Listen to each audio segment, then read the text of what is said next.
So in the region of the Americas, the Caribbean countries have the highest death rate from NCDs of any of the other regions. And more importantly, they have the highest rate of premature mortality. What that is deaths from NCDs between the age of 30 and 69 years.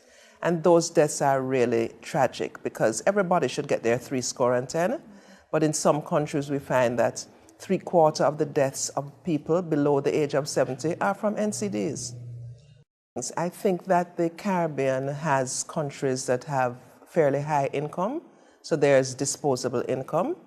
I think that there has been marketing targeted at the Caribbean from what we call big food, which is unhealthy, highly saturated, full of salt food. I think that we have made the transition from an agricultural community to a more developed countries. And in that transition, we are doing less of what traditional life has been like. So less walking, less eating of natural foods. We're smoking more. There's a lot of promotion of alcohol use by the alcohol companies. And so the risk factors have really been increasing in the Caribbean quite dramatically. Increasing obesity among women especially, and among children. We have very high rates of physical inactivity, obesity. So we have a lot of risk factors, and that is what is driving our NCD epidemic. I know we have had action plans before.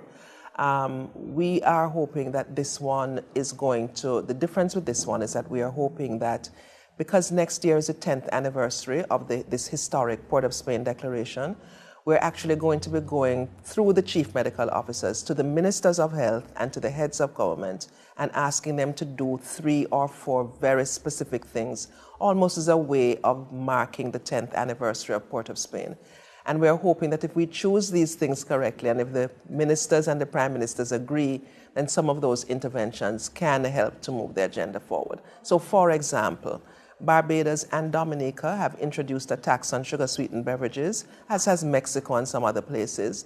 We're hoping that the heads of governments will agree that all countries in the Caribbean will introduce a tax on sugar-sweetened beverages to make the point to the consumer that these are empty calories, causing obesity, causing diabetes, and causing a problem.